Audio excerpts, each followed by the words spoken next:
Hola, buenos días, buenas tardes, buenas noches. Bienvenidos a otro capítulo más de Café Sin Filtro. Y hoy día estamos con Historias de Chile, parte 14 ya. Estaré con mi gran amigo y papá de amigo Big Left, que tuvo que entrar, tuvo un problema técnico, tuvo que salir. Y bueno, y disculpen, por favor, la hora atrasada. La verdad es que don Felipe estaba puntual a la hora, yo estoy atrasado, así que no vamos a esperar más, así que debido a que estamos atrasados lo voy a hacer pasar sin dar tanto preámbulo, ya conocemos el gran Biblia. ¿Cómo está, don Felipe? Hola, ya estamos. ¿Y está funcionando bien el audio? Perfecto. Sí, está perfecto, funcionando perfecto. Mira, Bueno, doy mis disculpas del caso por el atraso, tuve una emergencia en el trabajo, así que no sé si ustedes saben, yo trabajo en hotelería, entonces a veces hay emergencias porque sí, es 24/7. Eso. como decía Piñera, 24/7.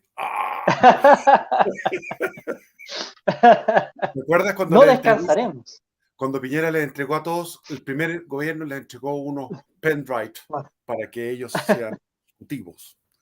Era como la quintesencia de la cuestión. Pero bueno, Sí, hoy día empezamos la moneda lleno de carabineros. Qué manera de perder sí. fuerza policial protegiendo a un cobarde. Demasiada protección. Usted sabe, tío, hay un dicho que dice, los países caen cuando los débiles gobiernan a los débiles. Eso es lo que nos está pasando ahora. Claro. Bueno, en este caso es el Partido Comunista, que voy a hacer un video sobre eso, pero no vas a entrar en materia ahora. Estoy pensando en un video sacarlo después de esto al tiro. Oiga, don Felipe, qué inspiradora la foto que tiene atrás. Me gustó esa, la Tengo que puras tiene a imágenes de la su... Virgen. Sí, Tengo así veo. una, dos, tres, es que era un álbum, ¿cómo se llama esto? Un calendario que compré de vírgenes. Y ahí saqué tres, porque hay otras que son feas, así que ahí las dejé esas. Vamos a ponernos Me ahí para que se gustaron, vean las vírgenes. para que se vean nuestras vírgenes Bueno, igual que las tapo. Igual las tapo. Ya. nos van a salvar a Chile nuevamente la Virgen del Carmen, como decía usted. Veremos. Bueno, metámonos con la historia, Sí, porque hay démosle harto. nomás. Ya, aquí vamos a hablar, eh, tenemos que hablar sobre algo que le pasó a San Martín. San Martín se nos Sí, achanchó, se equivocó. O sea, aquí voy a buscar un rosario, démosle nomás. para que esto no se Eh, olvide nunca a nadie. Estos son la cantidad de errores que cometió San Martín. Un ¿Cuál? rosario de errores. Primera cuenta, y no vamos, o sea, tenemos una hora, llevamos 3 minutos ya, tenemos una hora, y yo voy a poder contar algunos importantes, ¿ya? Perfecto. Entonces, hay que pensar, vámonos con San Martín. Yo no he planificado, se me salió esto porque hay que hablar primero de San Martín, porque ahí está todo, la cabeza. San Martín, acuérdate que estaba en los baños cauquenes que están de Rancagua hacia el interior, curándose de un Sí. montón de males físicos porque él en el fondo era, o sea, nosotros no somos médicos y en esa época no había médicos competentes como ahora, entonces yo creo que Ujú. era cosa nerviosa, porque el tipo sigue siendo un grande a pesar de todos los errores. ¿Por qué? Porque él eh, llegó a liberar a Chile, llamémosle liberación, como quieran llamarlo, depende de la perspectiva, pero a través de lo que fue Chacabuco y Maipú, él agarró una gloria gigante y merecida, merecida.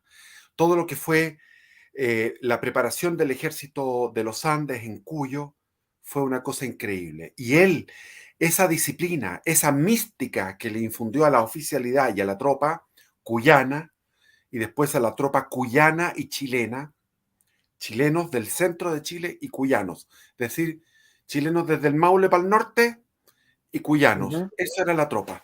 Todos demostraron tener fuerza, disciplina, entrega. O sea, él fue un forjador de un ejército victorioso, sobre todo lo que fue Maipú. Sí. Pero continuaron los problemas de salud y no sabemos porque no hay, en esa época no había medicina, pero Registros probablemente tampoco, ¿no? habría que tenido que tomar algunas pastillas Ujú. y empezó a fumar opio. Y el opio es una droga que te transporta hacia otro mundo. O sea, yo no he probado el opio, ¿ah? Pero todas las drogas son así. Sí, Todas las drogas son así. Entonces él empezó a consumir mucha droga. Ahora después él se tranquilizó. Cuando terminó todo esto de la independencia y él se fue para Francia, vivió una vida tranquila porque estaba sin esa presión. Él tenía una presión de comandar una tremenda cuestión, que era la expedición libertadora al Perú. y Entonces, coordinar y todo. claro, es todo un atado que no tenía esa fuerza nerviosa que tenía O'Higgins, porque en realidad más peso de trabajo tuvo O'Higgins que San Martín en esta segunda etapa. En esta segunda etapa que es la organización, correctamente digo, de la expedición libertadora al Perú, O'Higgins fue un superhombre junto con Centeno, junto con Cochrane también, de alguna forma. Entonces, eh, San Martín empezó a perder, empezó a perder lucidez y cometió errores políticos, errores de todo tipo. Pero él iba como, quizás la droga a ti te puede asentar en ciertas cosas como el curado, cuando está curado insiste en una cosa, él de alguna forma tomó un plan y era el plan A y no había plan B, el plan A. Ese era el único plan que se le metió en la cabeza y aplicó ese plan y trató de embutir el plan en la realidad, que la realidad finalmente lo escupió, su plan. Y así Claro. perdimos todo el esfuerzo que hizo Chile, glorioso, maravilloso, precioso, se perdió y volvimos a fojas ceros. Es decir, cuando San Martín, no hablemos más de él, ya ahí lo vamos a ir nombrando, porque si no, no vamos a dar la sucesión de hechos. Dejamos a la escuadra avanzando en convoy hacia el Perú el 20 de agosto y ya el 7 de septiembre estaban llegando los barcos más veleros a la zona del sur a aplicar el plan de San Martín. ¿Cuál era el plan de San Martín? Que fue un plan, como te digo, que fue una obsesión, una idea fija, que no puede ser así. Si tú comandas una empresa de esa envergadura, tienes que cambiar a un plan B o a un plan C incluso, ¿me entiendes? Pero él Sí, estaba en su puro plan. ¿Y cuál era el plan de él? Él pensaba, igual que O'Higgins, erróneamente, que los peruanos al ver o al saber que llegaba un ejército contundente a las costas, iba a sublevarse, iba a sublevarse. Y ese fue el error, ese fue claro. el error. Entonces, ¿cuál era el plan? Pensando en la sublevación, era llegar a Pisco, que Pisco está al sur de Lima, llegar a Pisco, tomar esa localidad, dejar ahí un contingente, mandar un ejército por la sierra, sublevando a los serranos, a los de la sierra, y cortando abastecimiento desde la sierra a Lima. Es decir, teníamos a la escuadra bloqueando el abastecimiento marítimo y con esta expedición cortando el abastecimiento por el interior. Y él, después de dejar en Pisco, pasaría por Lima tratando de ver la insurrección si se producía o no. Ahora, ¿por qué no se produjo la insurrección? Vamos a hablar un poco de Perú antes de meternos en todo esta, porque tendríamos que ponernos en el 11 de septiembre de 1820, cuando la escuadra llega a Pisco y cuando se sabe en Lima que habían llegado, y al 7 llegaron, el 7, el 11 ya llegó toda la escuadra y tuvieron algunos problemas porque justo habían salido las fragatas españolas a unas misiones secundarias y se encontraron y ahí Cochrane les fue a enfrentar y ellos huyeron hacia el Callao a refugiarse. No fueron capaces de enfrentarse porque estaban en inferioridad. Perfecto. Eran tres las tres fragatas que eran gemelas de la María Isabel, que después se cambió el nombre a O'Higgins. O sea, había 4 gemelas, que era la Esmeralda, eh, la Prueba y la... Ya me olvidé. Bueno, no importa. Eran Ya, 4 ya se los gemelas. digo. Da lo Sí, mismo. Bueno, entonces, ¿qué pasó? Hubo algunos problemas que podrían haber acarreado la pérdida de algún barco con tropa, pero no sucedió eso. Entonces vemos que en el 11 de septiembre del 1820 ya estaban todas las naves en esa bahía, que no es, el pueblo se llama Pisco, pero la bahía se me olvidó. Bueno, entonces, como te digo, el plan era cercar Lima, cercarlo por el sur, por el norte y por el interior y por la costa. Y al cercar Lima, Lima se rinde por un asedio de hambre. Y al rendirse Lima, ya se toma al Perú por completo. O sea, San Martín tenía una idea equivocada, igual que pasó en Chile, porque tomaron Santiago después de Chacabuco y no mandaron tropas al sur, se demoraron un montón en llegar las tropas, y ya cuando llegaron estaba Ordóñez, había hecho todas las fortificaciones en Talcahuano, ¿se acuerdan? Entonces, sí. esto de considerar que tú tomas la capital es un error. Y eso se vio también en la Guerra del Pacífico. Tomamos la capital y después tuvimos que tener la guerra de la sierra, la campaña de De la las sierra. sierras, que ahí no, ahí donde fue más difícil.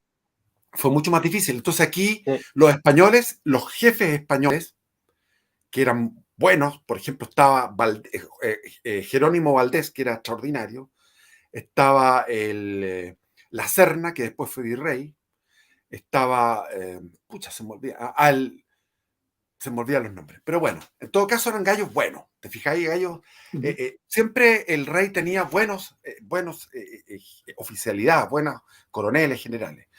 Entonces ellos sabían que Lima no era lo más importante. Ellos estaban pensando, si perdemos Lima, si San Martín nos gana y perdemos Lima, nos vamos a la sierra y aguantamos en la sierra. Entonces, ellos pensaban en una guerra prolongada y San Martín pensaba en una guerra que era entrar a Lima y se acabó. Llegó la independencia del Perú. Por eso que todo Claro. estaba centrado en cercar a Lima.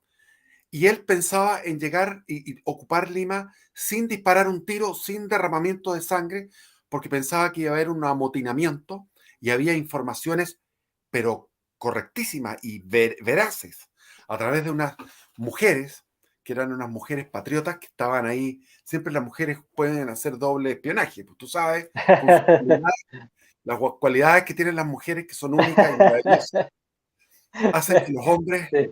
tenemos todas las lenguas y hablemos todo. Entonces, había una Don- señora Campino que era preciosa y tenía otras mujeres más, que era todo un grupo de mujeres que estaban por la independencia, y ellas, Cándera, que era el otro, bueno, no importa, ahí lo vamos a ver. Y ellas comunicaron a los espías que tenía San Martín en Lima de que había un regimiento que se llamaba el Numancia, un Ujú. batallón de 650 hombres que estaba conformado por neogranadinos, es decir, colombianos y venezolanos, y que la oficialidad en su 80% y el segundo jefe a bordo estaban por la patria, o sea, por la independencia. Pero, don Felipe, una pregunta. Entonces, ellos querían desembarcar en Pisco, o sea, la bahía, ¿cómo se llama esta bahía? Paracas. Paracas, Paracas. Paracas. Querían ir hasta a Paracas y de ahí subir a Lima. No, O esa es sea, la parte que no entendí. el plan era desembarcar en Paracas, tomar eso, dejar un contingente ahí de 500 hombres, mandar ¿Ya? una división de 1.138 hombres al mando de don Álvarez de Arenales, un gran Ujú. general boliviano del Alto Perú. Cuando yo hable de Alto Perú, es Bolivia. Sí, Cuando hable Bolivia. de Bajo Perú, es Perú. Perfecto. Entonces era de Alto Perú. Y este gallo, Álvarez de Arenales, era un tipo, una especie de Napoleón, extraordinario. Entonces él Sí. iba a dar una circunvalación por el interior, por el mismo lugar donde anduvo el ejército chileno después, 60 años después. que es toda esa parte Tarma, llegó Ujú. por Ayacucho, Tarma, La Concepción, todos esos lugares, ¿te fijas? Todos esos lugares Sí, del interior. Y después iba a pasar más al norte de Lima por el interior y iba a volver hacia la costa para encontrarse con San Martín en el norte de Lima. Entonces el grueso iba a quedar en el norte y así iba a quedar Lima cercada por cuatro costados, ya por el mar, perfecto. por el sur, por el interior Vamos a, y por el norte. vamos a compartir un mapa para dar. Ya. Entonces, entonces hay que ver lo que era Perú. Perú era algo muy especial. ¿Por qué Perú no se produjeron los alzamientos que se produjeron en Buenos Aires, en Santiago, en Caracas, en Bogotá, en México, etcétera? ¿Por qué? En Quito, en Guayaquil. Porque había habido un historial en Perú de insurrecciones aborígenes de los indios, Ujú. quechuas. Entonces, estas insurrecciones permanentes, repetitivas en el tiempo, de- con intervalos de muchos decenas de años, o sea, podría haber sido, no tengo el registro de las fechas, pero por ejemplo, una famosa que fue la de Tupac Amaru, que fue en 1770 y tanto. Sí, Ya. Entonces, conocías. entonces eso forjó en los criollos un deseo de orden. Entonces el criollo peruano se unió al peninsular español, a pesar de que también estaba ese maltrato, digamos, ese mirarlos en menos, como medio pelo, los miraban en menos a los criollos, pero ellos aceptaban ese trato de segundones porque querían un orden, porque Perú era un amasijo de cosas. Tenías tú un 50% de la población que era indígena y Ujú. tenías tú también muchos, ¿cómo se llama esto? Eh, eh, esclavos negros, zambos, mulatos, los Sí, mechas que se hacen. Y al mismo tiempo, el Perú también es una diferencia geográfica, o sea, tenemos sociológica y antropológicamente era una pirámide donde los criollos de origen español tenían que estar unidos a los españoles, a los peninsulares, para poder contener toda esta base, sobre todo esa base indígena del 50% más todos los otros mestizos y todos los demás, los ¿por indios. qué se le decían, decía que habían chinos también? No, ¿Por los qué chinos se, llegaron después, con la independencia, después? Ah, perfecto, ya. porque eran mejores que los indios, perdón, que los negros, como Ya, esclavos perfecto. en la costa. Perfecto. Ahora, San Martín hizo lo mismo que hizo Lynch de liberar esclavos negros y los esclavos negros se sumaron al ejército libertador. O sea que los chilenos cuando han paseado por la costa han liberado esclavos y después, 60 años después, liberaron esclavos chinos. Entonces estaba también el tema geográfico. Es decir, Lima siempre ha tenido la carga geográfica de tener un desierto gigante, o sea, gigante en lo extenso, es un desierto de Ujú. 80 kilómetros de ancho, que va desde Tumbes hasta Tacna, hasta Arica, en esa época hasta Iquique. Era un desierto que después se transformaba en sierra, que viene la Sierra Negra, que se llama, que son cerros negros porque no hay nieve.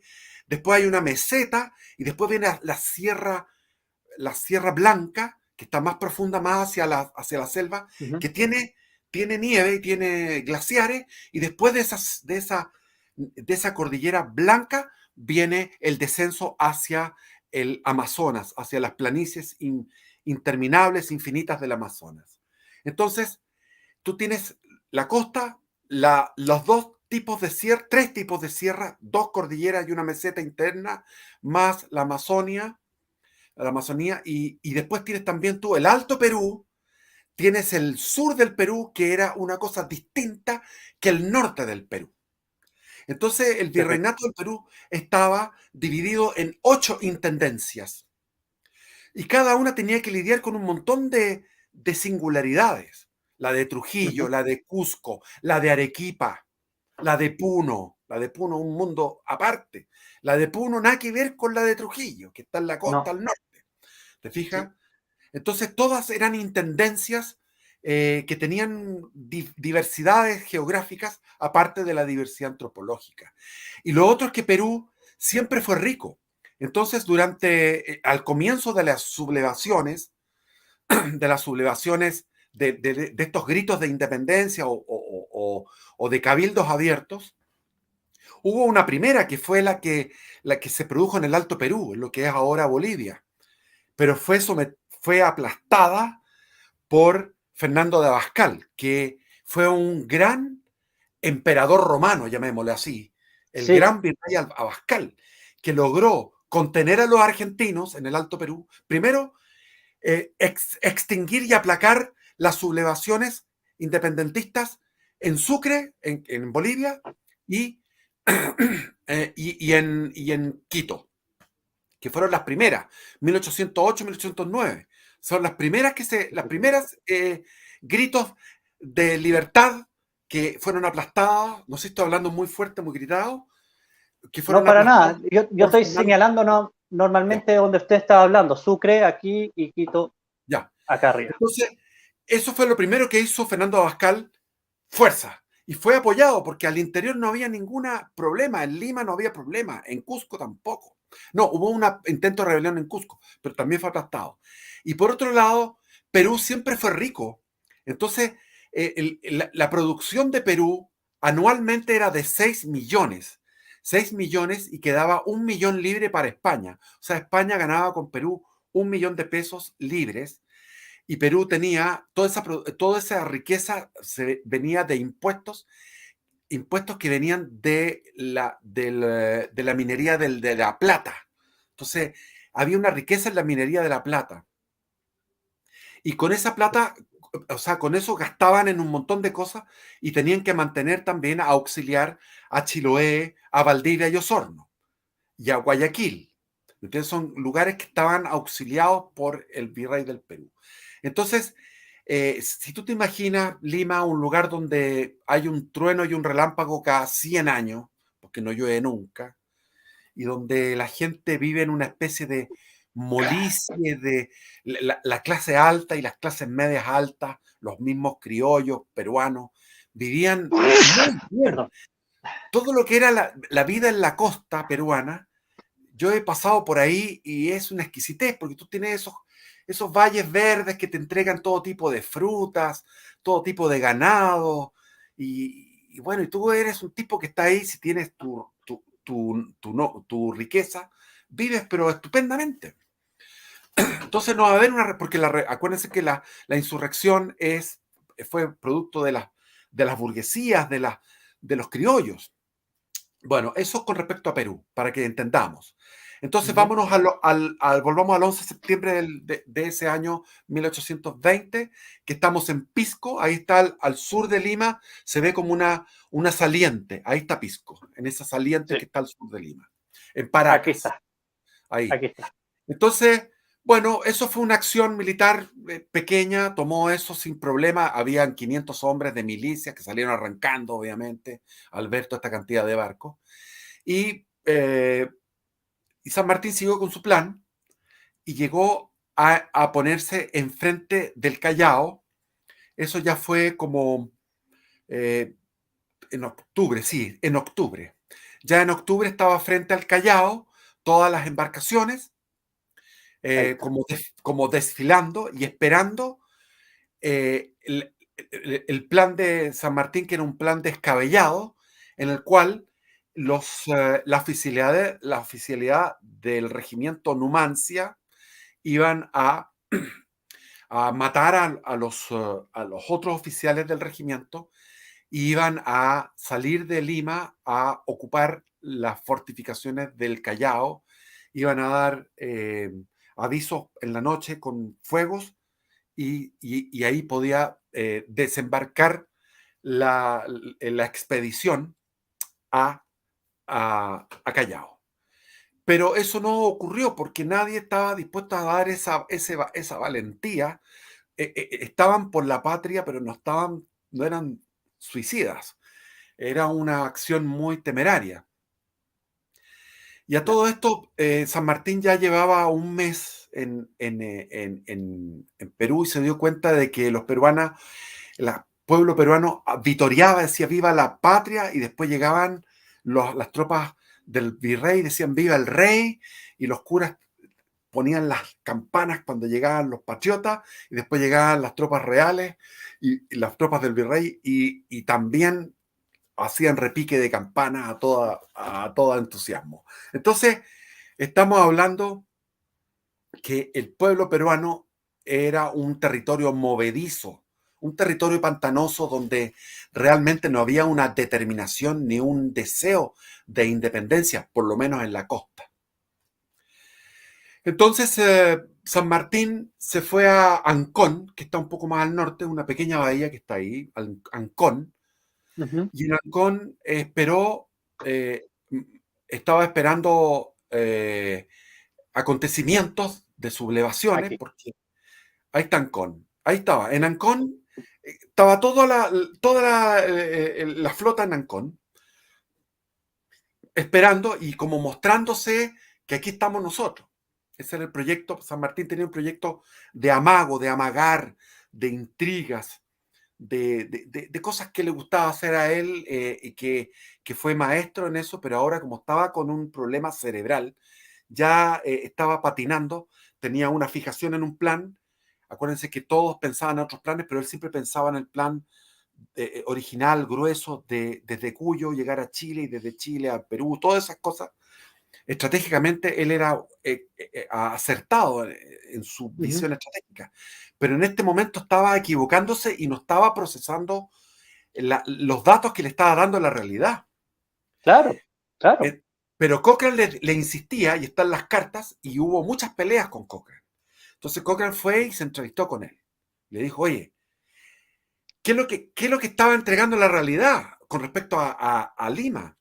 Que había miedo, había estupor, había preocupación. Los acaudalados enviaron toda su plata, la plata en plata, digamos, el dinero en Ujú. plata, a unos barcos neutrales, y pagaron fuertes sumas porque se llevaran esa plata, porque si no iban a perderla o con los patriotas o la iban a perder con los mismos realistas que iban a pedir esa plata eh, para poder continuar la lucha. Entonces, San Martín encontró, cuando pasó por Pisco, encontró que había muy poca plata, que Perú estaba pobre, y ellos esperaban, tanto O'Higgins como San Martín, como Cochrane, esperaban resarcirse de los problemas financieros, porque O'Higgins se comprometió hasta el 20 de agosto, todo eso corría por cuenta de Chile, hasta el 20 de agosto, cuando zarpó la escuadra. Pero todo lo demás iba a correr por cuenta de Perú. Y nadie le había preguntado a los peruanos si querían independizarse o no. ¿Y qué es lo que Claro. hizo? ¿Qué es lo que hizo San Martín? San Martín fue un tipo que cometió cosas horribles después, con su primer ministro, no era primer ministro, pero era en el fondo el que mandaba, con Bernardo Monteagudo, que era un tipo, era un mulato, astuto, que le gustaba mucho, era mujeriego, le gustaban los convites, las cenas y todo. Y este gallo llegó con lo opuesto, con la ropa, y después sacó 60.000 pesos. 60.000 Hasta pesos, plata. muchísima plata, es muchísima Sí. plata. La expedición libertadora iba con 180.000 pesos para costear un montón de cosas. Y él se sacó, ¿de dónde lo sacó los 60.000 pesos?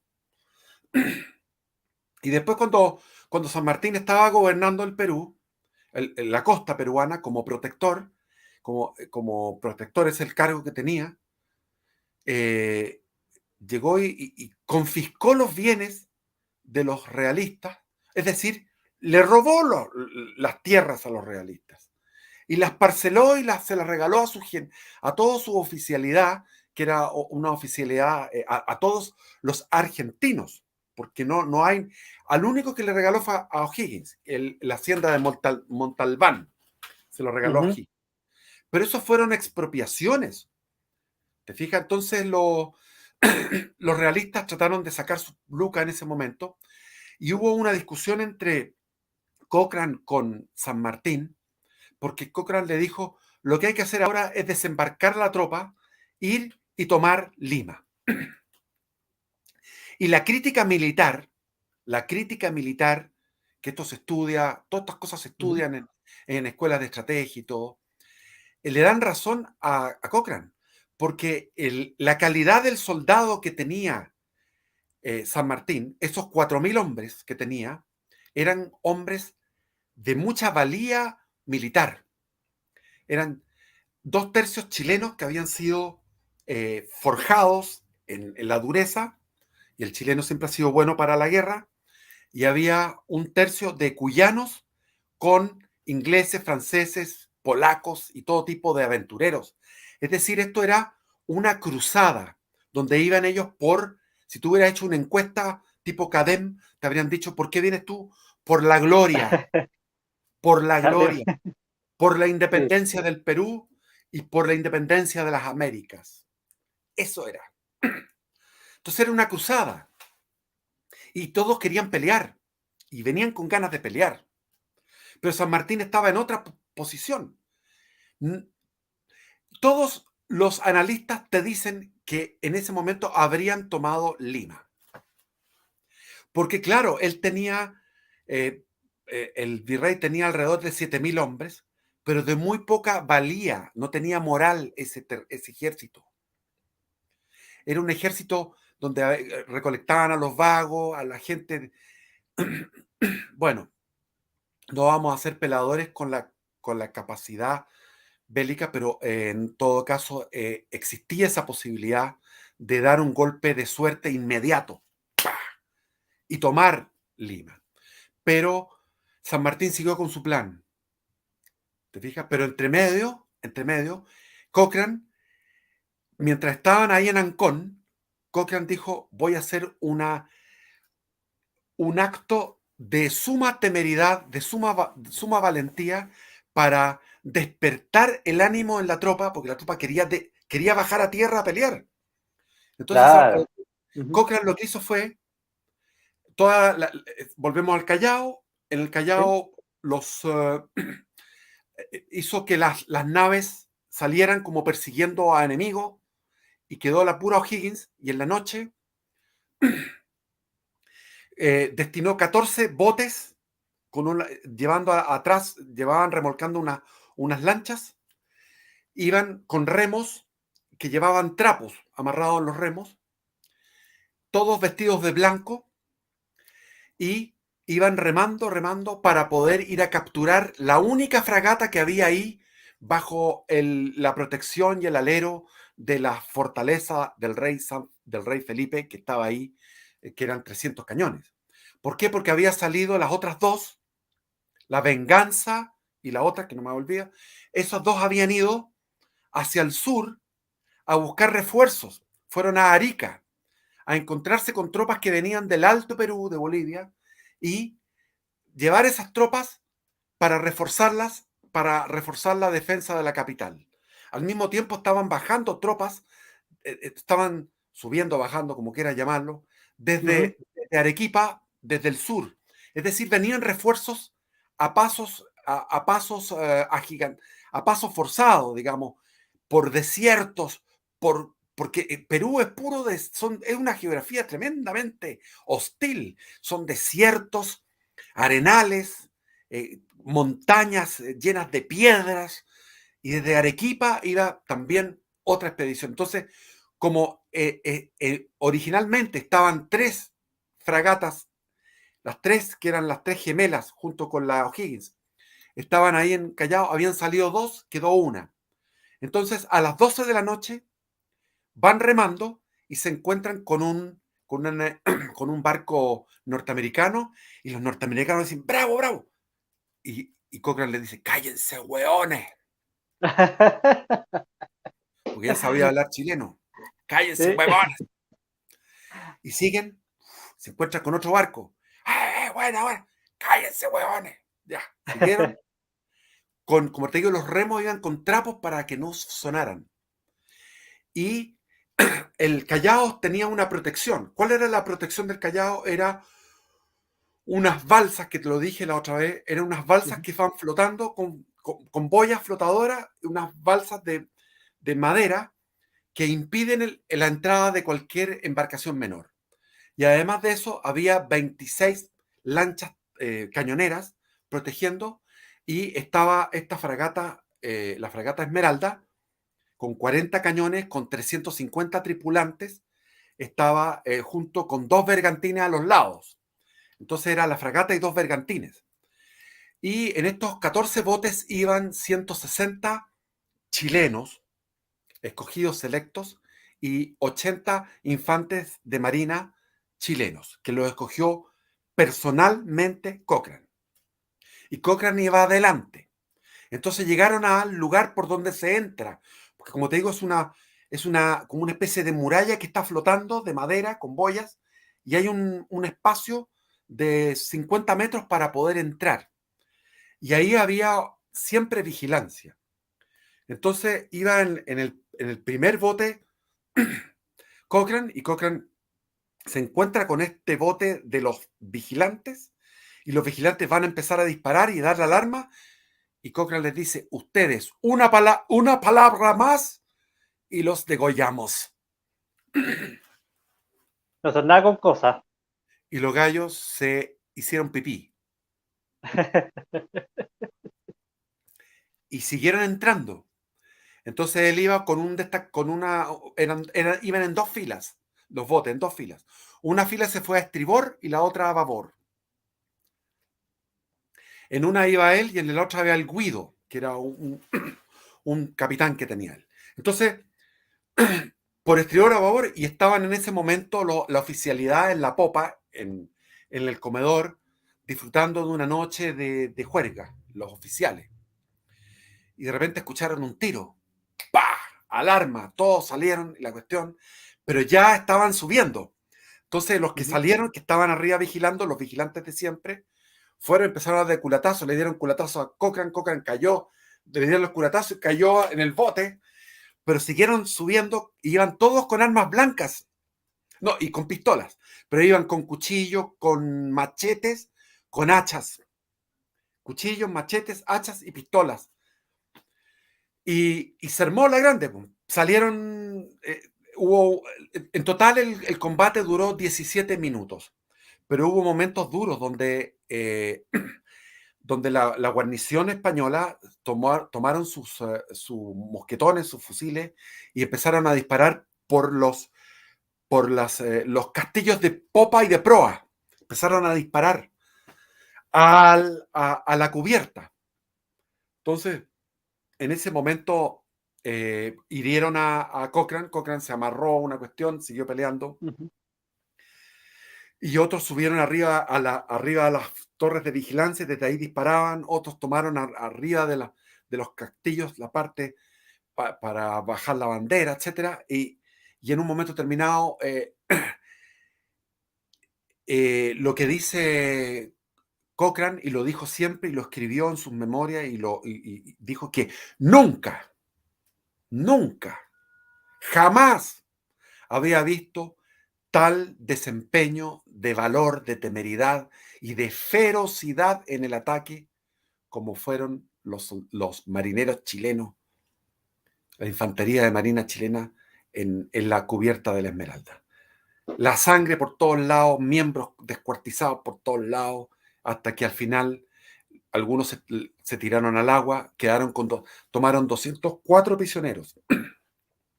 Pero como había demorado tanto la toma de la Esmeralda, que es un hecho de armas que está contabilizado entre los más notables hechos de armas de la historia mundial naval. Es como el combate naval de Iquique, son cosas que son supremas. O sea, los tipos tomaron esta embarcación, tomaron prisionero al capitán con 204 prisioneros, levaron ancla en ese momento, y ya se supo esto, y empezaron desde los fuertes a disparar, y desde los bergantines. La idea de Lord Cochrane era tomarse los 2 bergantines, pero como se demoró mucho, no pudo tomarse los 2 bergantines, y empezaron a salir a paso tortuga, porque había muy poco viento, para salir por ese estrecho callejón. Y cuando se encontraron en la parte donde estaban los buques neutrales, vio Cochrane que los buques neutrales habían puesto velas, habían puesto luces en ciertos lugares, que era el acuerdo que se había convenido entre la fortaleza y los buques neutrales. Entonces Lord Cochrane dijo, pongamos también nosotros esto, y se paró en ese momento el bombardeo hacia el buque, hacia el buque recién capturado. Y llegaron a tirar anclas en la isla San Lorenzo. Y bueno, fue una cosa increíble. Llegó esta noticia a toda la escuadra y a toda la flota donde estaban ahí toda la cantidad de tropas que estaba ahí en la flota, y estaba San Martín, y todos dijeron, bueno, festejaron, y San Martín lo único que dijo, esto es una locura, ¿cómo hizo eso? Porque Cochrane le gustaban las cosas imposibles, las cosas muy difíciles, y lo lograba hacer. Por eso que le quiso cambiar el nombre, y ya cambió el nombre de Esmeralda por el de Valdivia, lo bautizó Valdivia. Entonces, eso fue lo que quería Cochrane después de esto fue hablar con San Martín. Le dijo, mira, nosotros lo hicimos con 160 marineros y 80 infantes de marina, hicimos esto. Nosotros podemos tomar con los miles de hombres que tenemos, que son de buena calidad, y yo he sido informado, y tú también lo sabes, que la tropa que tiene este gallo ahí, o sea, el virrey en Lima, no vale la pena. Nosotros podemos tomarnos Lima. Para esto hice esto, y tomé la Esmeralda para demostrar que podemos. San Martín dijo, no, nos vamos para el norte. Levaron ancla y se fue la expedición hacia el norte, a la bahía de Huacho, y ocuparon todo el valle de Guara, algo así, una cuestión así. Entonces, todo ese valle encontraron, te vas tú para hacia Huacho, y ahí encontraron, bueno, caballos, vacas, alimentos. Bueno, la expedición tenía alimentos para 5 meses, pero encontraron tierra, un lugar agradable donde poder desembarcar a toda la tropa. A todo esto, San Martín, lo que hablaba yo del rosario de errores, el primer error fue haber dividido fuerzas, porque en Pisco dejó un destacamento de 500 hombres y mandó a este Álvarez de Arenales, general del Alto Perú, que lo mandó por la sierra en una expedición que fue más que nada, eh, eh, fue como demostrar la entereza del soldado chileno frente a los desafíos de la naturaleza, porque atravesaron arenales, cruzaron ríos, qué sé yo, y encontraron una muy buena respuesta de los indios del interior. Entonces la población indígena consideró esto que era como una revolución de tipo social, de tipo ya, un marxista lo analizaría como lucha de clase. Y es efectivo, o sea, los indios estaban siempre en un estado de lucha de clase.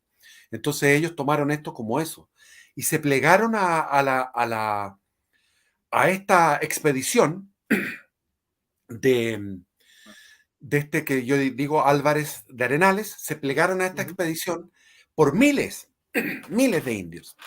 Se calcula que eran 5.000 indios, pero le faltaba a Álvarez de Arenales, o llamémosle Arenales para que no entendamos, le faltaba llevar oficiales, le faltaba llevar cajones con fusiles, y tendría que haber entrenado a esos indios durante meses o quizás un año, y tener posesión de esa zona de la sierra de manera incontrastable, digamos, que no pudiera llegar otro destacamento español a, a, a, a molestarlo. Esta división, como lo dije, eran 1.138 hombres, y se le sumaron 5.000 indios. Y una vez que ya no había amenaza para Lima, cuando ya la expedición libertadora se va hacia Huacho, a la bahía de Huacho, al norte de Lima, el virrey Joaquín de la Pezuela manda un destacamento para derrotar a, a Arenales. Y este destacamento va hacia el interior y se encuentran en el Cerro de Pasco.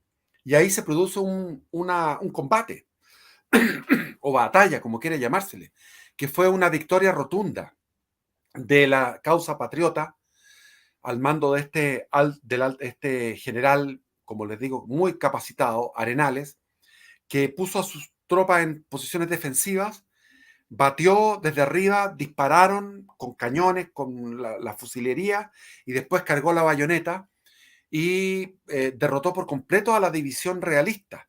Y ahí se vio, en ese combate, en ese primer combate, se vio que la capacidad ese es Arenales, ya. Sí, La capacidad que tenía el combatiente chileno era muy superior a la que tenía el combatiente peruano bajo las órdenes de los jefes realistas. Fue el destacamento que envió Joaquín de la Pezuela fue un destacamento fuerte, pero superior, era superior, pero fue derrotado. Y Arenales finalmente llegó a reunirse con San Martín en ese valle de Guara, aquí. Guara, algo así. Ahí está Huacho, de Huacho para el interior está el valle. Ahí está el Guara. Ahí está. ¿Puedes abrirlo más o no? Sí, Ya. Entonces ahí se logró juntar una cantidad de tropa que llegó a ser 6.000 hombres. ¿Por qué? Porque llegaron los que habían dado la vuelta por la división de Arenales, porque los esclavos negros se sumaron y como llevaban fusiles, empezaron a entrenar a los esclavos negros. Y pasó un acontecimiento interesantísimo. Si tú achicas eso, te vas a dar cuenta que, a ver, los hechos me alejo o me acerco. aléjate, o sea, claro, a lo más chico. Entonces, fíjate, Sí, eh, a lo más chico, ahí está el valle, ¿no es cierto? Ya. sí, Entonces, ahí se quedó, todo eso era una posición donde estaba en su flanco derecho tenías tú la sierra y en el flanco izquierdo tenías tú el mar, el océano con la flota. Y todo era un perfecto. valle. Por lo tanto, Sí. estupendo, todo O sea, perfecto. mirando para el norte, ¿ah? O mirando para, No, perdón, mirando, flanco mirando izquierdo hacia el sur hacia el está sur, Lima, perdón. para ir Derecho, a, claro. para Sí. ir a atacar hacia el sur. Ahora, ¿qué pasó? Que San Martín tenía mucha suerte. Primero fue la toma de la captura de la Esmeralda por Cochrane, que acabo de relatar, y después se produjo la insurrección de Guayaquil. En Ah, Guayaquil habían 1.500 tropas, más al norte, había 1.500 tropas realistas que se pasaron, aquí. se pasaron a los patriotas, y todo esto fue ¿por qué? Porque llegó la noticia de que estaba un ejército libertador chileno en la costa peruana. Entonces ellos dijeron, es la nuestra. En ese sentido, el plan de O'Higgins y San Martín dio resultados en Guayaquil y se reveló Guayaquil. Por Hicieron como noticias. una especie de país aparte, ¿eh? Fue como Claro. eran como países pequeños, donde ahí se hizo Ujú. un gobierno autónomo. Y si tú te vas un poco más al sur, con el mapa, vas a llegar a Trujillo, que era la intendencia de Trujillo. Entonces está entre San Martín, que estaba en Guara, y, y, Vamos y Guayaquil. vamos a Guara, perdón, voy a hacerlo más Claro, chiquitito. Bueno, Guara está por aquí, sí. al norte de Lima. Entre Acá, donde estaba San Martín y Guayaquil se produjo un aislamiento. Entonces, en ese momento la intendencia de Trujillo, que está justo al norte de ahí y al sur de Guayaquil, en esa parte está Trujillo, en el norte, esa intendencia estaba al mando de Bernardo Torretagle. Y este Torretagle era amigo de San Martín y amigo de O'Higgins. Y O'Higgins le mandaba cartas desde hace años tratando de conquistarlo, porque habían sido compañeros de curso. Cuando O'Higgins estudió en Lima, fue compañero de curso de Torretagle, que era un marqués. A todo esto en Lima había 58 marqueses y como 30 y tantos ducados, o sea, había nobleza. En Chile no había eso, pero en Lima se No, había esa nobleza. Y sí, había 13.000 peninsulares de alto es que rango. era un virreinato, nosotros Era, éramos lo, una capitanía nomás. era el favorito de España.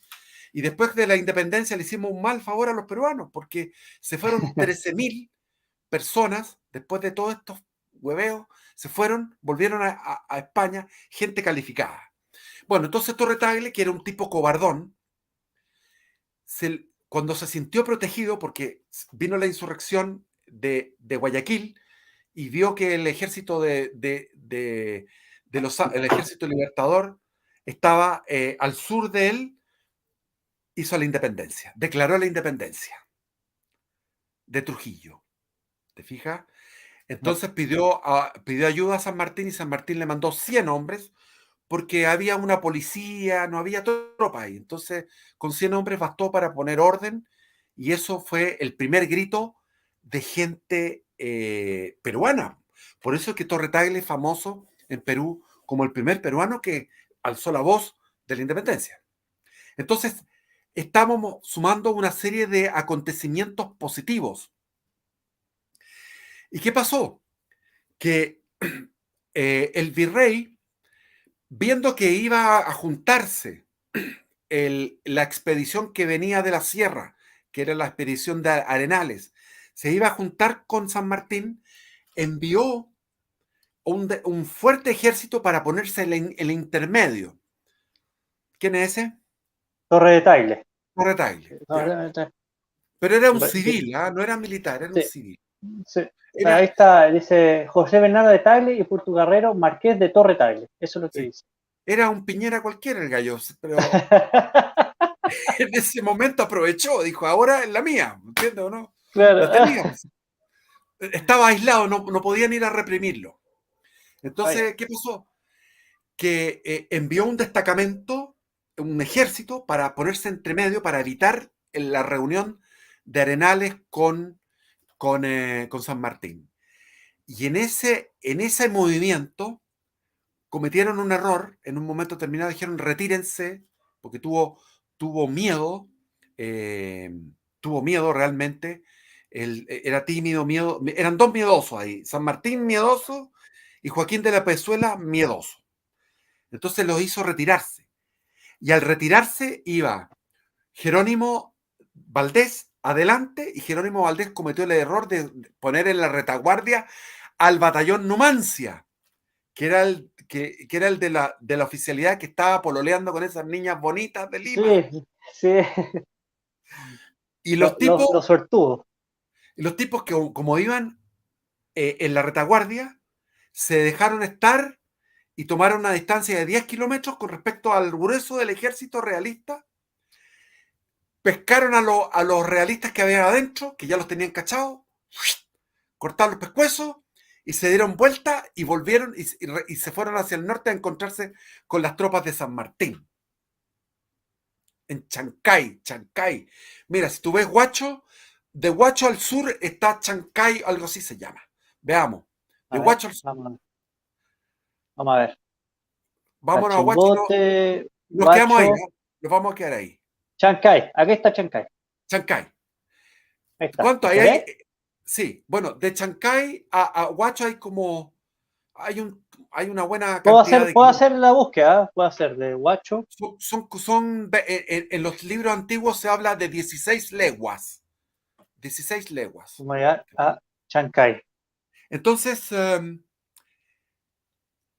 o sea, a San Martín le seguían lloviendo sobre mojado puros acontecimientos felices. Dice aquí en carretera 70 kilómetros más o menos. Eso es, 70 kilómetros. Ya. Entonces, en Chancay, ahí se encontraron con la avanzada que tenía San Martín. San Martín tenía en Chancay una avanzada. ¿Ya? Y ahí se encontraron con estos batallón Numancia y llegó esta noticia y fue una noticia pero maravillosa. O sea, enumeremos. Captura de la fragata Esmeralda, Ujú. insurrección, sublevación de Guayaquil, insurrección de Trujillo, se pasó el regimiento Numancia, se pasó a los patriotas, Así 600, es. 650 hombres. San Martín tenía 6.000 hombres de primera calidad en ese valle. ¿Qué es lo que pasó que empezó a todo pasar a suceder mal? Bueno, primero empezó a venir una peste. Llegó una peste que afectó a 3.000 soldados, imagínate. Paludismo le llamaban en aquellos tiempos.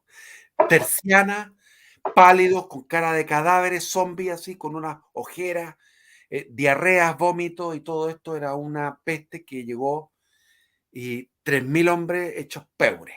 Y a veces un día hubo una mortandad de 100, más el promedio eran 20 muertos por día. Wow, muchísimo.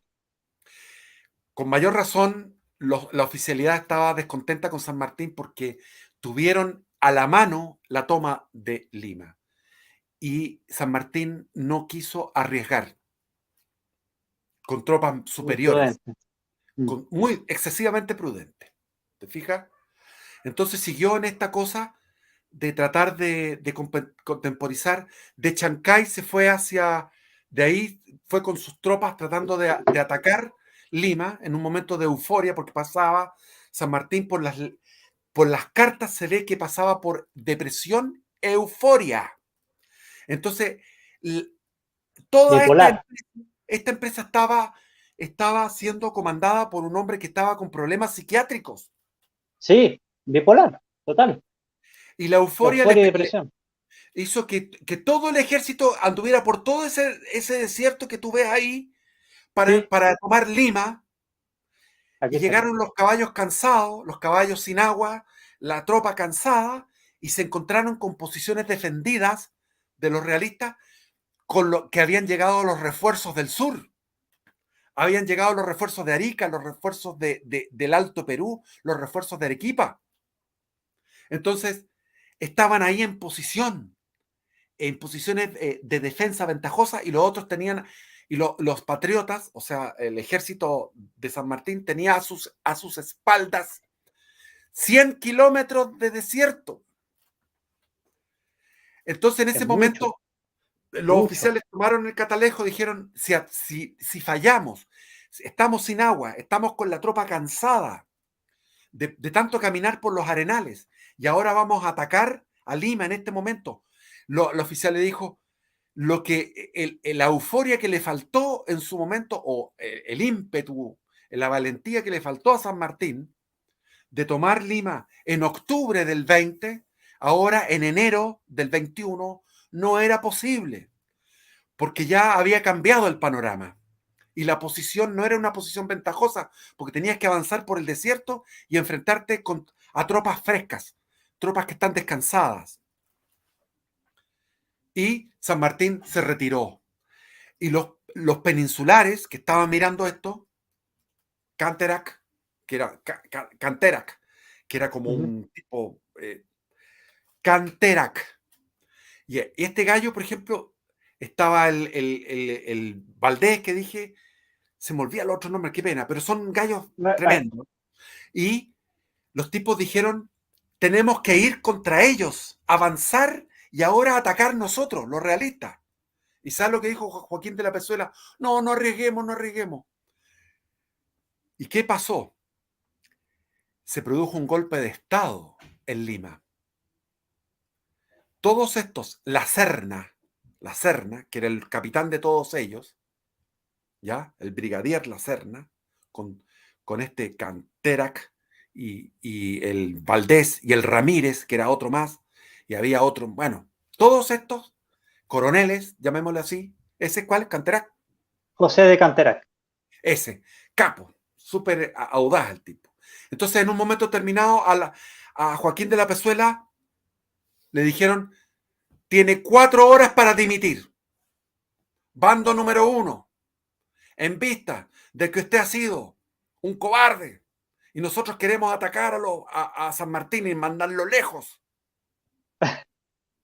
y usted no se atreve, nosotros sí nos atrevemos, inmediatamente lo destituimos. Y el tipo escribió una carta y dijo, yo me voy a defender ante el rey porque se me está acusando injustamente, porque él tenía una teoría, igual que San Martín, tenía una teoría de que lo más importante era mantener Lima y el Callao, porque por ahí podían llegar los refuerzos desde la península, ya sea de navales o militares. Entonces había que mantener a toda costa el Callao y Lima. Y si, y si él avanzaba hacia el norte a atacar a San Martín, él Ujú. pensaba que era una estrategia de San Martín. Él avanzaba hacia el norte, San Martín embarcaba a su tropa en Huacho y Y las dejaban callados, la desembarcaba en Callao o en claro. Ancón y tomaba Lima sin disparar un tiro. ¿Me entiendes? Sí, O sea, sí. O tenía razón igual Joaquín de la Pezuela, pero los sea, otros estaban calientes. tenía la Querían impresión que le iba a dejar un señuelo ahí en Trujillo.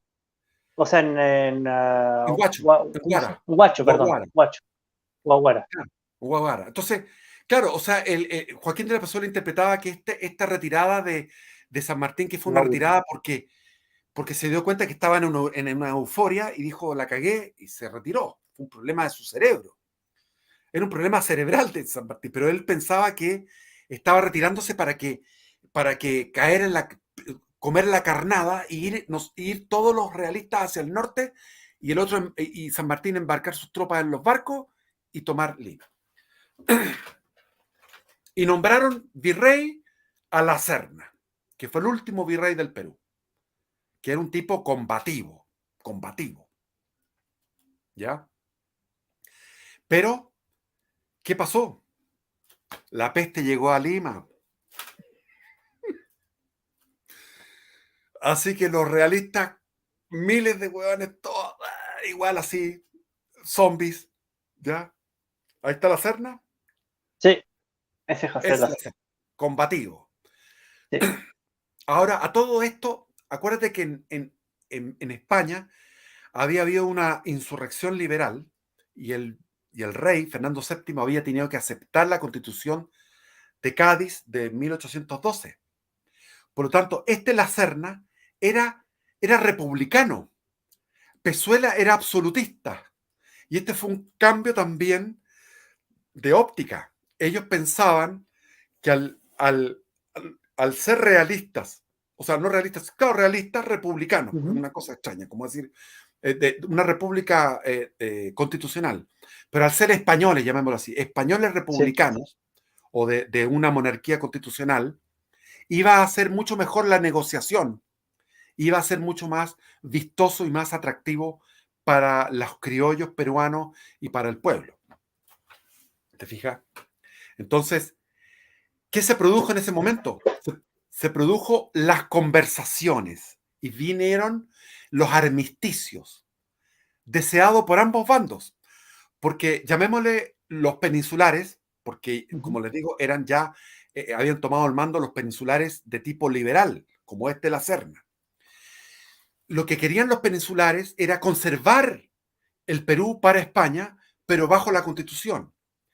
Y hay que entender una cosa que le había pasado a San Martín, que San Martín estaba como loco, como les digo, mucho opio, tenía un problema de bipolaridad y además tenía otro problema que demuestra que era más genial de lo que uno piensa, porque él se había dado cuenta con la anarquía que había pasado, que estaba en Argentina, la anarquía del sur de Chile y las anarquías en otros lugares, se daba cuenta que la independencia republicana de corte democrático republicano no era factible para estos países. Entonces él estaba en un retroceso. Él cuando llegó a Buenos Aires, cuando tuvo el combate de San Lorenzo, cuando estuvo en Cuyo, en esos primeros años de su desempeño como libertador, San Martín pensaba en términos republicanos.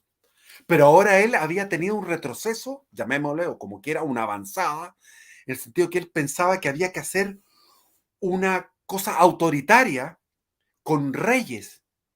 Había que volver a una monarquía constitucional, pero había que tener un rey, porque estos pueblos son tan primitivos, tan desordenados, que lo mejor es que haya reyes. Entonces él les planteó su proyecto. El proyecto era que viniera un descendiente de Fernando VII, de la Casa de España, a reinar en Lima, pero con una independencia.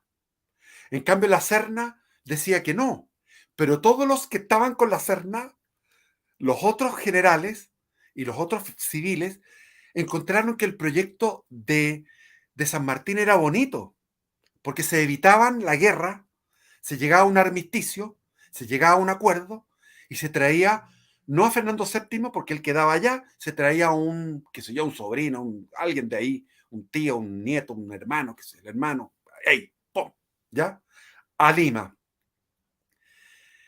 Y entonces se produjeron como, bueno, fueron reuniones donde se cenaba, se tomaba vino y se conversaba y San Martín estaba casi cercano a ellos porque estaba en retroceso, en retroceso Claro, estaba de su cosa fuera de libertaria. besar. Claro. Tanto es así, bueno, pero tengo que adelantarme porque, o sea, tengo que ir más rápido porque estamos con tiempo en contra ya de nuevo. Entonces, Sí. ¿qué pasó? Estas conversaciones y estos armisticios los deseaban los peninsulares, los realistas necesitaban eso porque tenían que salir del problema de los que estaban convalecientes, todos los enfermos, disciplinar nuevas tropas y la recuperación de la sierra. Entonces mandaron a recuperar la sierra, tomar la sierra de nuevo, y se encontraron con los indígenas que estaban rebelados las tropas que había dejado San Martín en Pisco fueron reprimidas, o sea, el Pezuela, antes de perder el cargo, Pezuela había mandado una tropa, un ejército pequeño, a quitar a los chilenos que estaban ahí en Pisco, y estos tipos salieron huyendo porque no podían enfrentarse a ellos, eran 500, y se fueron al interior y armaron indios y tomaron, los indios los apoyaban. Entonces hubo una batalla tremenda donde fueron los realistas y dispararon, no perdieron ni uno solo y dejaron 500 muertos. 500 indios muertos, porque fueron con ondas y con lanzas, con ondas, lanzas y los Sí, otros los otros con disparando, cañones. Mm. disparando, 500 muertos y ni un muerto realista. Y eh, llegaron a la zona de la sierra y empezaron a ejercer una represión muy grande contra los indígenas, de tipo sádica, digamos, o sea, azotes, despellejamientos, cosas terribles, ¿te fijas? Uf, qué horror. Torturas, ajusticiamientos, degüellos, etcétera.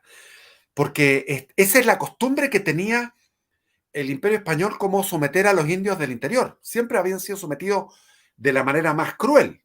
Tú sabes que el famoso Tupac Amaru le amarraron 4 caballos. ¿Sabes cómo murió? ¿No? Ya. Una pierna para un caballo, otra pierna para otro caballo, un brazo y otro brazo, cada uno Puta. para un caballo. Entonces a los 4 caballos les vas chicoteando y los caballos los van desmembrando como si fuera una mosca. Ay, por Dios. Por Dios. Qué cruel. Y la manera de reprimir a los indígenas bolivianos era también tremenda. Una vez los indígenas se rebelaron y llegaron a La Paz, y en La Paz ellos quisieron, y ahí llegó un obispo, y el obispo les dijo: ustedes entreguen las armas, porque en el nombre de nuestro Señor Jesucristo y de Dios, ustedes tienen que obedecerme porque yo soy el representante de Cristo, y ustedes entreguen sus armas. Entregaron sus armas y después, ¡Pum! ya. Entonces estaban, bueno, en todo caso, toda esa represión significó que quedaron con sangre en el ojo los indios, cachaban para dónde tenían que pelear. Pero, ¿qué pasó? En un momento determinado, en estas conversaciones, dilatando armisticio 1, armisticio 2, 8 días de armisticio, 12 días de armisticio, no se dispara ni un tiro en la cuestión. ¿Qué es lo que querían los peninsulares, los realistas? Abandonar Lima, porque Lima ya no se podía sostener, pues hombre. Lima había hambruna, Lima había estado a la peste. Había que huir de Lima y había que dejar el regimiento que estaba en Callao. no, en el Callao, en la fortaleza del Callao, se quedó ahí. Y ellos huyeron de Lima, pero con enfermos, convalecientes, con camillas, sacaron toda la plata que podían sacaron todo el oro, la plata que podían sacar para llevarla al interior, los fusiles, lo que podían sacar. Y le entregaron a San Martín Lima. Y llegó San Martín a Lima y se declaró protector de Lima como director supremo. Entregó la bandera del Perú fue creada por San Martín. Y el 15 de julio declaró la independencia del Perú. Y él después comentaban que él era José I, José San Martín I. ¿Por qué? Porque San Martín era un hombre humilde, sencillo, pero quería demostrar al pueblo que seguía la cosa, porque él estaba pensando en traer un rey, estaba con esa idea. Entonces andaba en un carruaje, que era el carruaje del virrey, con 6 caballos, sacó su chaqueta de oficial y andaba con una chaqueta en oro recamada, con elegancias, pero no es porque él le gustara el boato, sino que él quería demostrar que para dónde iba la cosa, que la cosa era monárquica. Te fijas que estaba rayado, se había Sí, rayado, no, sí está, estaba nota, sí, rayado, estaba rayando sí. la papa.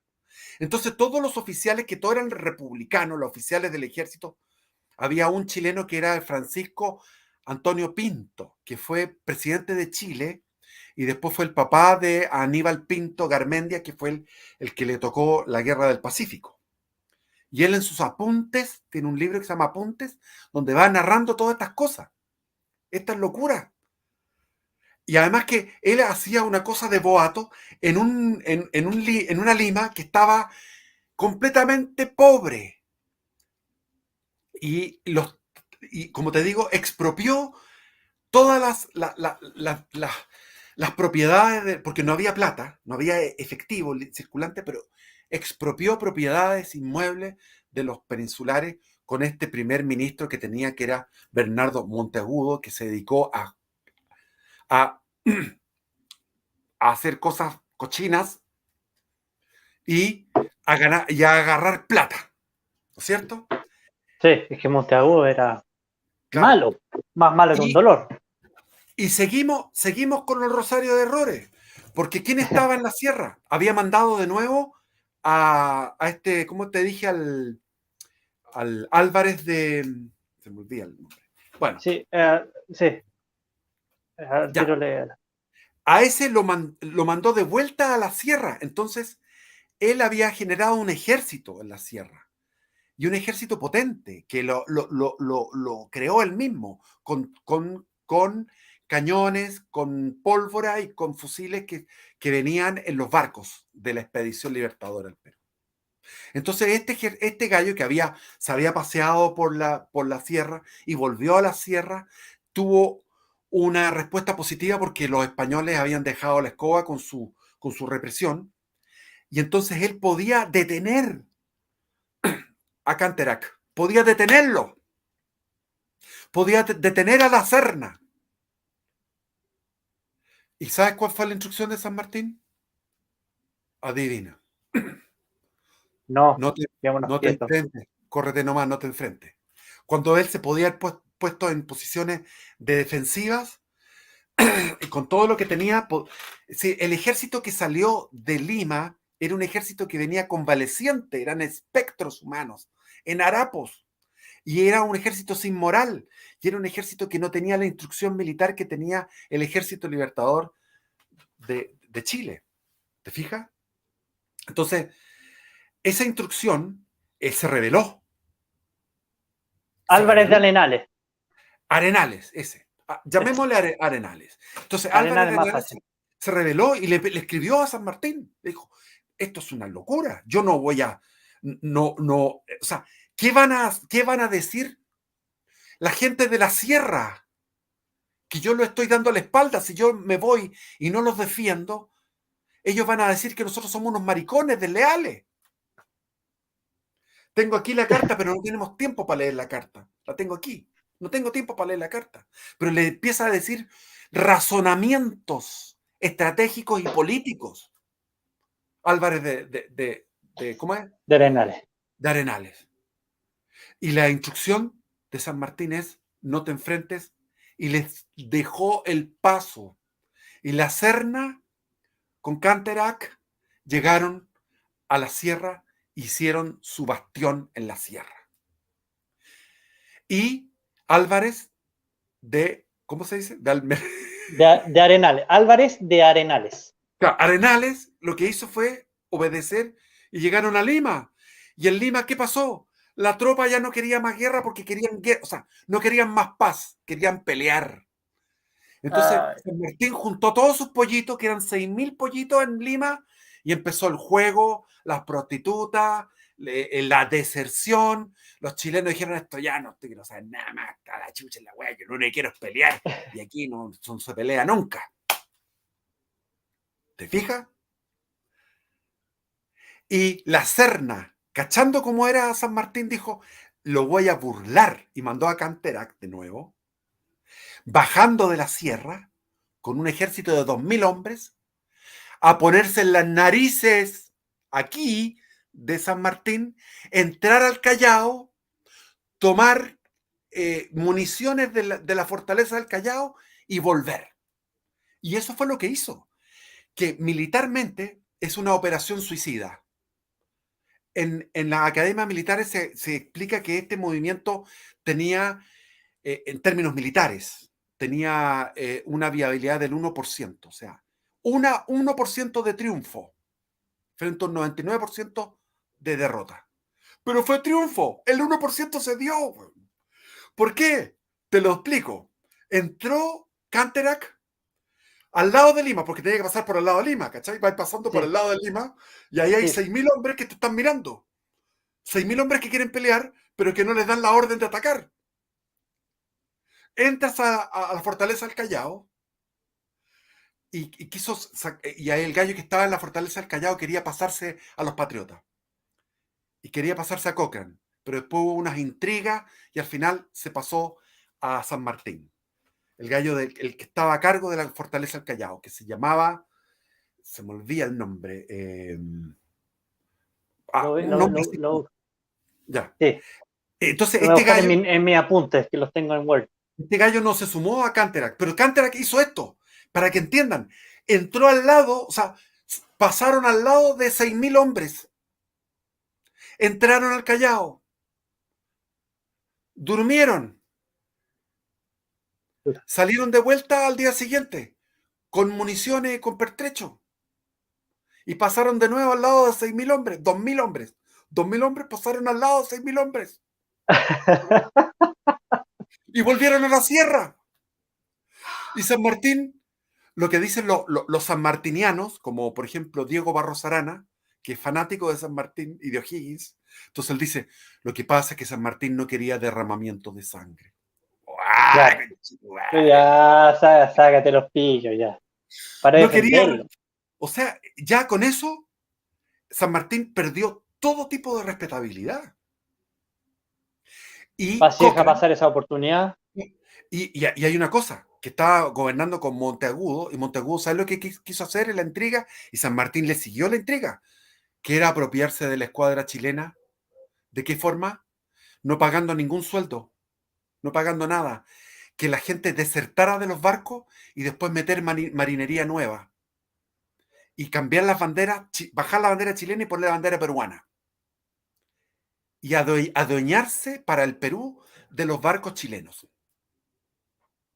Y Cochrane tuvo una reunión con San Martín y San Martín le dijo, bueno, tú no sabes que yo soy el protector de Perú. Eso está, oye, están los testigos. Sí, Y sí. las cosas, y lo que te estoy hablando son las coincidencias de los relatos. Lo que coincide en el diálogo. Arriba de un buque. San Martín le dice, ¿no sabes que yo soy el protector del Perú? Le dijo, mira, ahora sé por qué me lo estás diciendo.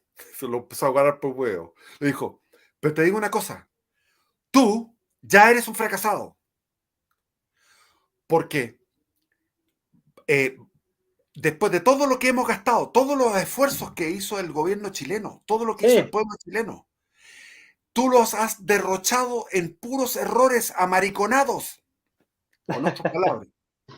sí, Y más encima tú crees que tomar Lima era lo importante. Tomar Lima era el inicio de la guerra. Después de tomar Lima había que tomar la sierra.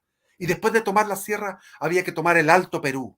Y tú con puro Lima te has quedado y ahora te crees rey. Y me quieres quitar, y le quieres quitar a Chile lo que fue el esfuerzo de Chile, que es su escuadra. Y quieres bajar la bandera chilena y ponerla peruana. Lo siento. Yo me debo a O'Higgins y al pueblo chileno. Y San Martín dijo, no, yo me debo al pueblo peruano. Pero tú juraste lealtad a O'Higgins. Consúltale a O'Higgins. ¿Por qué estás haciendo esto a la mala? ujú, Desgastando a los marinerías. Necesitamos plata. Entonces había un barco que estaba cargado con metales preciosos, que eran de los millonarios de Lima, que iba, y este lo agarró, Cochrane. Lo agarró el barco y esas plata pagó los sueldos. Pagó los sueldos. Y le dijo a San Martín, le dijo, yo me voy con la escuadra. Y si se va la escuadra, tú cagáis, porque eres hueón. O sea, estoy hablándolo en chileno. Eres sí, un sí. hueón. O sea, si necesitáis la escuadra se va a ir, yo me la llevo para Chile. Y ese conflicto duró como 2 meses. Y entre medio estaban la oficialidad en Lima, querían incluso hasta cortarle la cabeza a San Martín. Lo odiaban. Querían, querían hacer un golpe de Estado, lo mismo que habían hecho los realistas con Pezuela, con San Martín, liquidarlo. Y San Martín estaba actuando de manera chueca con los chilenos. Y Cochrane llevó la escuadra a Chile. Y San Martín se quedó solito con y los realistas como son, como te dije, ¿quién estaba ahí? Nuestro gran y nunca bien ponderado, ¿cómo era? José Francisco Sánchez o Juan Francisco Sánchez, ¿te acuerdas? José Francisco Sánchez, Francisco Claro, Sánchez, el que estaba en Chillán, el que aguantó a Carrera, el que aguantó, claro, él, ese, y el que estuvo en la Araucanía y llegó a Valdivia, y de Valdivia llegó al Callao y era el jefe de la guarnición del Callao, y después se fue a la sierra y siguió peleando por el rey. Pótale, weón, bueno, weón. era, ¿Y qué pasó? tenía fuerza, tenía, Imagínate la moral de perder, siempre sí, estar perdiendo, perdiendo, perdiendo, perdiendo. pero igual Igual nomás, no. seguía adelante. ¿Y qué pasó con los realistas? Y reconstituyeron el ejército. 17.000 soldados realistas en la sierra y en el Alto Perú. 17.000. Anda a enfrentarte ahí ahora. Y, y, y San Martín en Lima con 4.000, 5.000 enfermos, hueveados, que ya no querían más. Anda a enfrentarte a Moral esos otros. baja, sí, ¿Y quién tenía que entrar en acción? Bolívar. Pues, bueno. Ahí viene la entrevista de Guayaquil, donde Bolívar le dice, ¿de qué más? Ándate, güey. Yo me encargo de esta cuestión. Esa fue la entrevista de Guayaquil. Bolívar le dijo, yo voy a liberar Perú, güey. Porque Perú se libera con cojones, con espadas, no con intriga, no con que van a su... El pueblo peruano va a aceptar la independencia cuando hayamos sacado la cresta a los españoles. Y Bolívar se encarga de iniciar la tarea en cero, desde Guayaquil en cero. O sea, volvimos a foja cero. Toda la expedición no sirvió para nada. no, perdieron plata y tiempo. Plata y tiempo. Y Mm. hasta aquí llegamos por el tiempo. Sí, escucha, la mejor parte, pero bueno. Mira, Hay algunas preguntas, don Felipe, si usted las quiere ya, responder rápidamente. Dígame. ya, ya, ya rápido. Sí. No, hay una pregunta que es obvia, pero bueno, usted ya la respondió. Si San Martín era militar de carrera. ¿Cómo San Martín era militar de carrera? Ah, de carrera. Ya. Sí, sí, Sí, carrera pues era militar. súper de carrera, desde niño. ¿No? En Ya. esa época entraban, no sé si a los 14 años. Napoleón a los 12 años ya estaba Napoleón metido estudiando artillería. San Martín no sé si a los 16 o a los 14 empezó. Y además que era claro, español, por todos lados era español. Si el weón, sí. yo creo que el weón se saboteó a sí mismo porque se dio cuenta que era un error todo lo que estaba pasando. Yo creo que se dio cuenta de que la independencia iba a llevar a una anarquía que la estamos viviendo hasta ahora. Yo creo que eso fue una cosa importante en él. Y hay otra persona del chat, que se llama Mestizo, que nos dice, y nos preguntó hace 3 minutos atrás, ¿y cuál era el plan de San Martín para Argentina a estas alturas? No, no había ningún plan para Argentina. Él vio que Argentina estaba en un caos. Punto. Ya. Argentina tenía para rato. Argentina tuvo caos, bueno, hasta el día de hoy. Es que O sea, Argentina, San Martín tenía razón. ¿En qué sentido? De que había que poner una monarquía. Pero el problema es que la monarquía se había desprestigiado, pues hombre. Aquí en Chile con el gobierno Marcó del Pont se desprestigió. es que Entonces, marcó el punto fue muy malo, muy claro, malo. ¿no? Y en Venezuela y en Nueva Granada se desprestigió con la expedición de Murillo, que fueron represivos, fueron torturadores, crueles. Entonces, realmente estos países necesitaban una monarquía constitucional. Yo creo que era una buena idea, pero en una utopía. Una monarquía. Imagínate a Chile ponerle después saca a O'Higgins y pones monarquía constitucional. No puede. Después de No, ya O'Higgins, no. ¿qué vino? Ensayos liberales. Vinieron los ensayos liberales. Y después Portales. Portales intuyó lo mismo que San Martín, que hay que tener un rey. Entonces dijo, vamos a hacer un presidencialismo, un rey que gobierne durante 10 años, los decenios. Gobierna un rey con atribuciones extraordinarias.